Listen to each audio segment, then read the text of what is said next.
Hello friends, आपका स्वागत है सिविलियन क्लासेस में। हम एनवायरमेंटल इंजीनियरिंग का unit number 1 and unit number 5 discuss करने जा रहे हैं। हमने देखा यूनिट नंबर 1 और यूनिट नंबर 5 लगभग दोनों सेम है, इसलिए दोनों को हम एक साथ स्टार्ट कर रहे हैं। तो चैप्टर का नाम है आपका एनवायरमेंटल पोल्यूशन एंड कंट्रोल। क्या पढ़ना है हमको? Environmental pollution and control. तो हम सबसे पहले देखते हैं एयर पोल्यूशन के बारे में। मेनली जो हमको पढ़ना है वो पढ़ना है एयर पोल्यूशन और नॉइज पोल्यूशन के बारे में।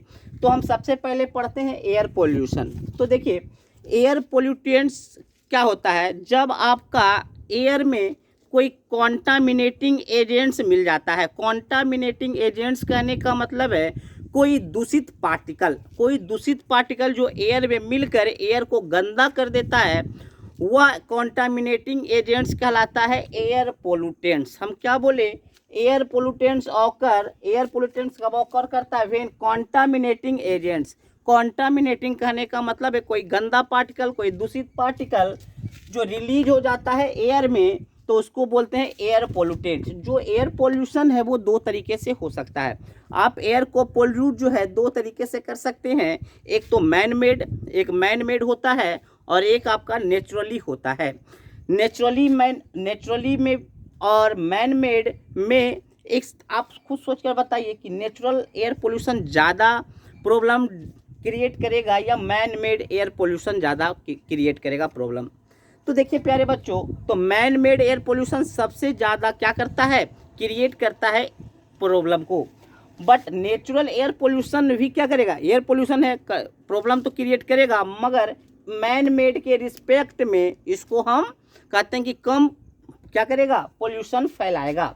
अब देखिएगा, नेचुरल एयर पोल्यूशन को हम कंट्रोल नहीं कर सकते हैं, जैसे कि वोल्केनिक इरप्शन है, भूकंप है, फॉरेस्ट में आग लग जाता है, जंगल में आग लग जाता है, वो सब किसके अंदर आएगा? नेचुरल एयर पोल्यूशन के अंदर आएगा।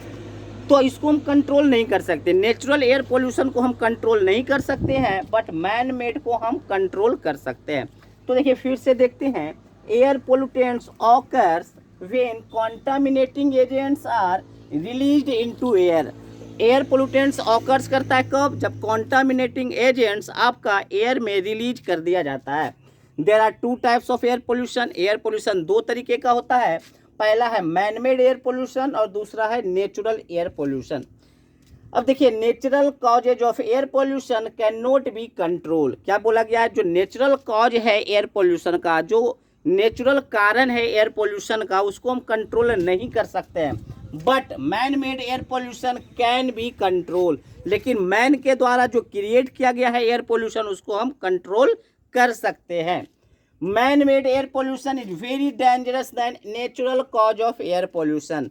क्या बोला प्यारे बच्चों कि जो मैन मेड एयर पोल्यूशन है वो बहुत ही ज़्यादा डेंजरस है, खतरनाक है natural cause of air pollution से। क्यों ज़्यादा है दिक्कत? तो देखिए, आपका नेचुरल एयर पोल्यूशन में भी बहुत ज़्यादा क्या होता है? कॉन्टामिनेटिंग एजेंट्स बाहर निकलता है। बट जो मैनमेड होता है वो धीरे धीरे बहुत ही ज़्यादा हो जाता है। लॉन्ग पीरियड में अगर देखा जाए तो मैनमेड के द्वारा जो एयर पोल्यूटेंट्स है वो बहुत ही ज़्यादा हो जाता है। अब देखिए, air pollution can create health problem and massive damage of ozone and atmosphere. Air pollution जो है हेल्थ प्रॉब्लम क्रिएट करता है और उससे भी ज़्यादा क्या मैसिव डैमेज करता है? किसको? ओजोन को डैमेज कर रहा है और एटमॉस्फेयर को बर्बाद कर रहा है। तो ये एयर पोल्यूशन का थोड़ा सा इंट्रोडक्शन था। अब हम इसमें देखेंगे cause of air pollution, control of air pollution, है कि नहीं? तो हम देखते हैं बारी बारी से।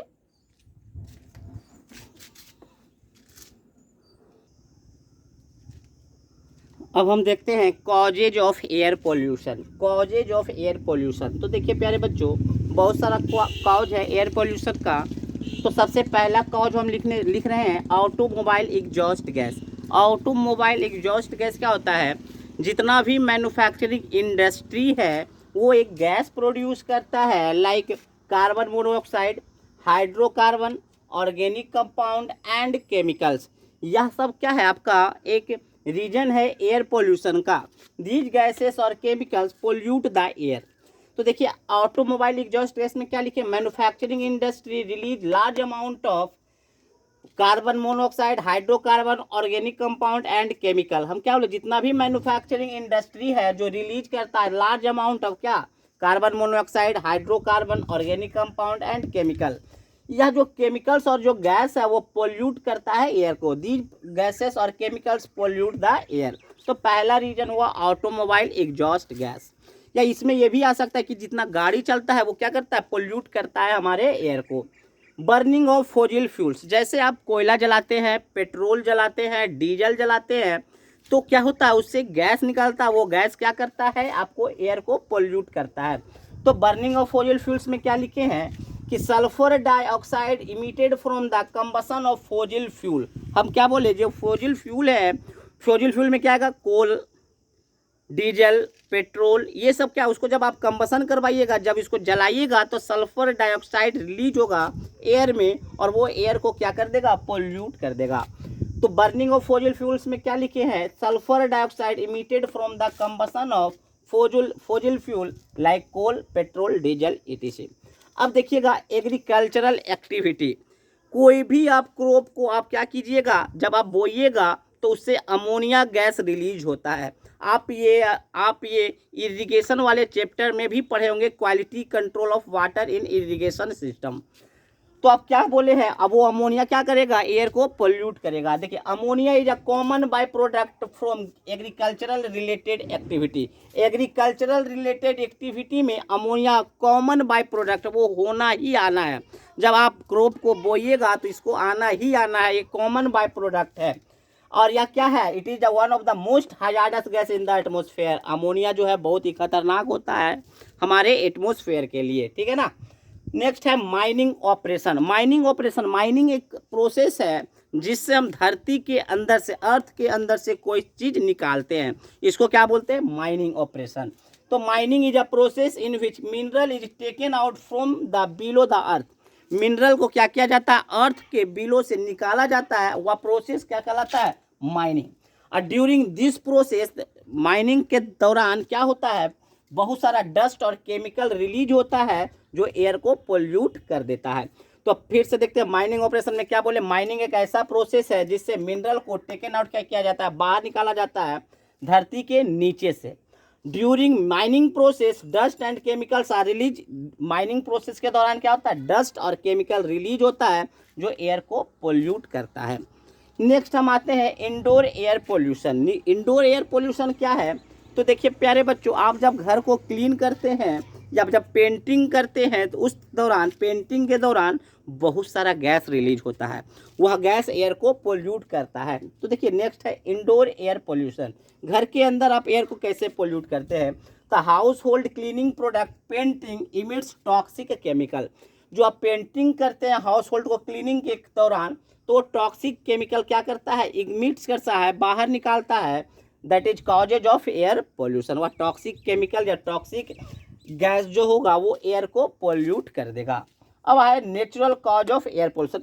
देखिए प्यारे बच्चों, नंबर 1 से लेकर नंबर 5 तक आपका मैन मेड एयर पोल्यूशन था, ये मैन के द्वारा एयर पोल्यूट किया गया। अब हम देखते हैं कुछ कॉज है एयर पोल्यूशन का जो नेचुरली होता है, जैसे वोल्केनिक इरप्शन, इसमें मैन का कोई हाथ नहीं है। वोल्केनिक इरप्शन में, फॉरेस्ट फायर में, जंगल में आग लग जाता है।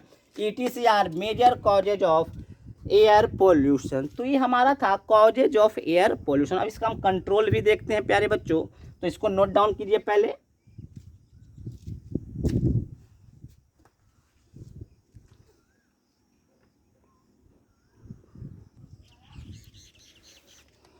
प्यारे बच्चों, अब हम लोग देखते हैं control of air pollution. Air pollution को कैसे कंट्रोल किया जा सकता है। तो जो VVI है वो इम्पॉर्टेंट है, ये वाला। और ये सब तो बेतुका बात है जो कि पॉसिबल भी नहीं है, फिर भी उसको तो लिखना ही पड़ेगा। कंट्रोल ऑफ एयर पोल्यूशन में सबसे पहला हम क्या लिखे हैं, यूजिंग अनलीडेड पेट्रोल। ऐसा पेट्रोल आप यूज कीजिए जिसमें लेड का क्वांटिटी कम हो। हमको पता है पेट्रोल में लेड का मात्रा होता है, तो आप ऐसा पेट्रोल यूज कीजिए जिसमें लेड का मात्रा कम हो या ना हो, जो कि संभव नहीं है। फिर भी हम लिख सकते हैं क्या करना है, हमको मार्क्स उठाना है, तो मार्क्स उठाने में तो हमको क्या करना होगा, आपको लिखना ही पड़ेगा। Using unleaded petrol. तो आप एयर पोल्यूशन को कंट्रोल कैसे कर सकते हैं? जो आप पेट्रोल यूज कीजिए वो अनलीडेड होना चाहिए। अब दूसरा बात क्या है, आप जो फ्यूल्स यूज कर रहे हैं उस फ्यूल्स में सल्फर का अमाउंट कम होना चाहिए और ऐश का, राख का भी मात्रा कम होना चाहिए। Using fuel with low sulphur and low ash content. आप ऐसा फ्यूल्स यूज कीजिए जिसमें सल्फर का अमाउंट और ऐश, राख का अमाउंट कम से कम हो। Encouraging people to use a public transport को वॉक और यूज ए साइकिल। आप पब्लिक को इनकरेज कीजिए कि वो क्या करे, पब्लिक ट्रांसपोर्ट का यूज करे, जो सरकारी बस है उसका यूज करे या साइकिल का यूज करे या पैदल जाए, जो कि पॉसिबल नहीं है मेरे दोस्त, क्योंकि सारा कोई 4 व्हीलर बाइक ये सब खरीदे हुए, तो क्यों वो पैदल जाएगा, क्यों वो साइकिल से जाएगा। बट क्या करना है, आपको पॉइंट बढ़ाना है कि नहीं। तो encouraging people to use a public transport to या वॉक या यूज ए साइकिल। नेक्स्ट क्या है, industry and waste disposal sites should be situated outside the city. आप ये तो संभव है, आपको क्या करना है, इंडस्ट्री को आउटसाइड द सिटी क्या करना है, सिचुएट करना है, उसको बनाना है। तो सिटी के अंदर इंडस्ट्री को नहीं बनाना है, सिटी के बाहर क्या करना है, इंडस्ट्री को बनाना है। दूसरा ये प्यारे बच्चों की जो आपका डिस्पोजल साइट्स है, सॉलिड का जो डिस्पोजल साइट्स है वो क्या होना चाहिए, आउटसाइड द सिटी होना चाहिए। The industry and waste disposal sites should be situated outside the city. ये सब तो कुछ पॉइंट था, मगर इम्पॉर्टेंट पॉइंट ये है कि कुछ से टेक्निकल इक्विपमेंट का यूज करके हम एयर पोल्यूट का हम कंट्रोल कर सकते हैं, एयर पोल्यूशन को कंट्रोल कर सकते हैं। उस इक्विपमेंट का क्या नाम है, उसका नाम सिर्फ जान लेते हैं, उसके बारे में ज़्यादा जानने की ज़रूरत नहीं है। तो नाम है उसका ग्रेविटेशनल सेटलिंग चैम्बर, दूसरा है wet, WET wet scrubber, electrostatic precipitator, और चौथा है फैब्रिक फिल्टर। ये चारों एक ऐसा इक्विपमेंट है जो एयर के पोल्यूशन को कंट्रोल करता है। तो ये था हमारा प्यारे बच्चों कंट्रोल ऑफ एयर पोल्यूशन।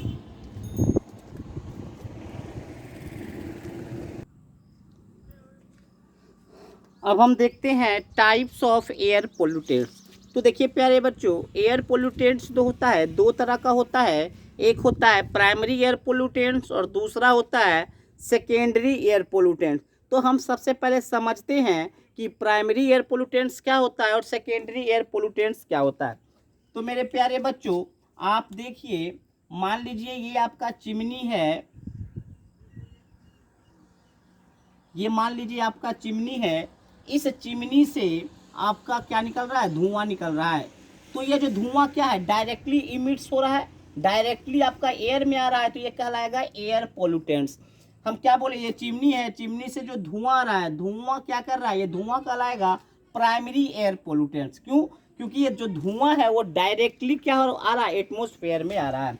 अब देखिए ये जो धुआं है, एटमोस्फेयर में बहुत सारा गैस है, बहुत सारा केमिकल्स है, उस गैस के साथ ये प्राइमरी पोल्यूटेंट्स क्या करेगा, रिएक्ट करके एक अलग सा पोल्यूटेंट्स बनाएगा जिसको सेकेंडरी एयर पोल्यूटेंट्स कहेंगे।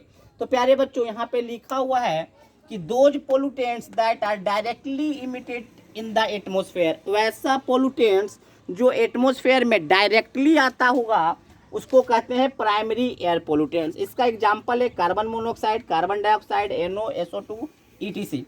सेकेंडरी एयर पोल्यूटेंट्स क्या लिखे प्यारे बच्चों, तो secondary air pollutants occurs when primary air pollutants when, sorry 2 बार लिखा गया,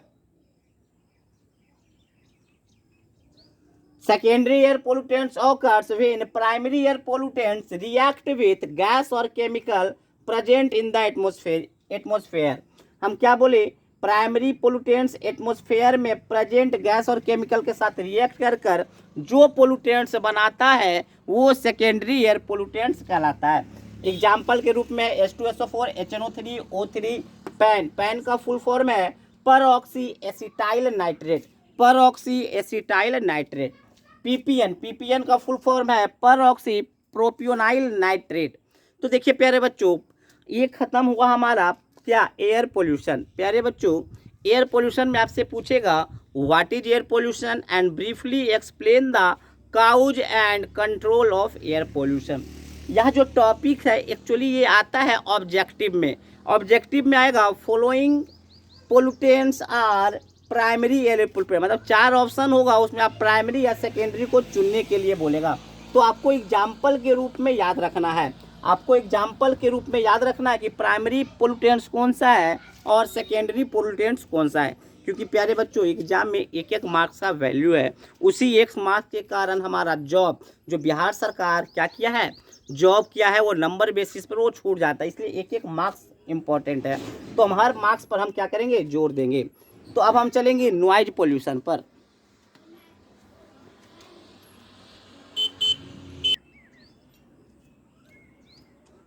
अब हम देखते हैं next topic, noise pollution. Noise होता क्या है एक्चुअली? नॉइज है अनवांटेड और अनडिजायरेबल साउंड। क्या बोले, नॉइज क्या है? अनवांटेड और undesirable sound.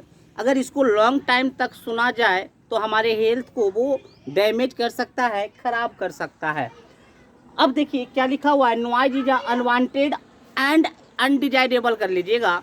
Noise is unwanted and undesirable sound if we hear noise for long time. अगर आप नॉइज को लंबे समय तक सुनिएगा, then it is cause the harm the to health. हम क्या बोले, अगर इसको लंबे समय तक सुनिएगा तो आपको क्या करेगा, हेल्थ को हार्म करेगा, नुकसान पहुंचाएगा।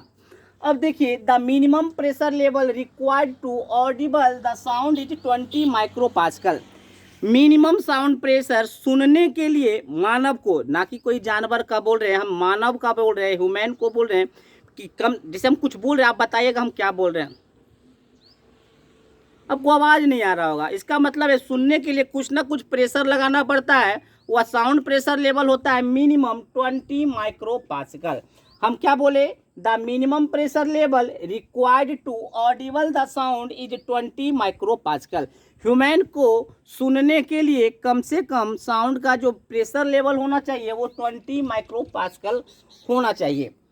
Sound is measured in pressure, sound को प्रेशर के टर्म में मेजर करते हैं और एक्सप्रेस्ड करते हैं डेसिबल में। डेसिबल को डीबी से डिनोट किया जाता है।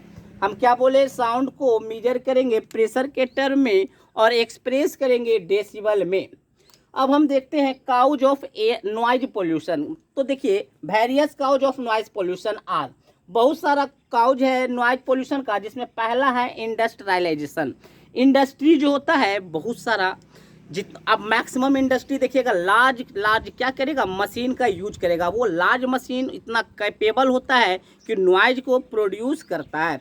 तो जितना ज़्यादा इंडस्ट्री रहेगा उतना ज़्यादा मशीन होगा, उतना ज़्यादा मशीन होगा तो उतना ज़्यादा नॉइज को प्रोड्यूस करेगा।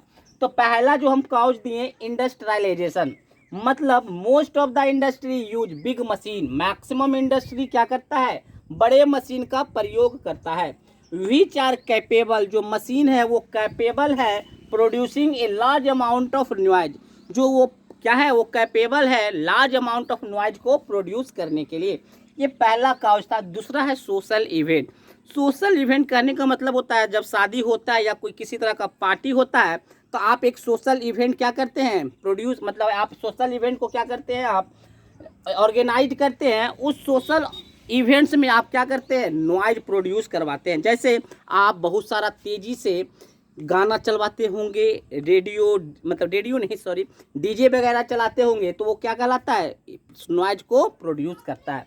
तो noise is at its peak in most of social event. Noise जो होता है अपने पीक पर होता है, अपने मैक्सिमम पर होता है, कब, सोशल इवेंट्स में। क्योंकि सोशल इवेंट्स में आप क्या करते हैं, साउंड को मैक्सिमम से मैक्सिमम रखते हैं और वो अपने पीक पे चला जाता है। तो क्या लिखा है, noise is at its peak in most of social event. Social event में वो अपने मैक्सिमम पीक पे चला जाता है। वेदर, या वो तो मैरिज हो या पार्टी हो या कोई तरह का फेस्टिवल हो या पब्लिक प्लेस में भी आजकल होने लगा है, या प्लेस ऑफ वर्शिप जहाँ पे पूजा होता है वहाँ पे भी क्या किया जाता है, सोशल इवेंट को ऑर्गेनाइज किया जाता है। नेक्स्ट है ट्रांसपोर्टेशन। तो देखिए बहुत सारा गाड़ी जो है रोड पे चलता है, या ट्रेन हुआ या आपका एयरप्लेन, मतलब आपका फ्लाइट हुआ, ये सब क्या करता है, large amount of noise produce करता है। तो देखिए large number of vehicles on road, road पे जो लार्ज नंबर ऑफ व्हीकल्स है, या एरोप्लेन होगा, आप सही कर लीजिएगा, एरोप्लेन को train etc produce a heavy noise. इसके अलावा भी बहुत है, उसको देखते हैं अभी हम। इसको आप नोट डाउन कीजिए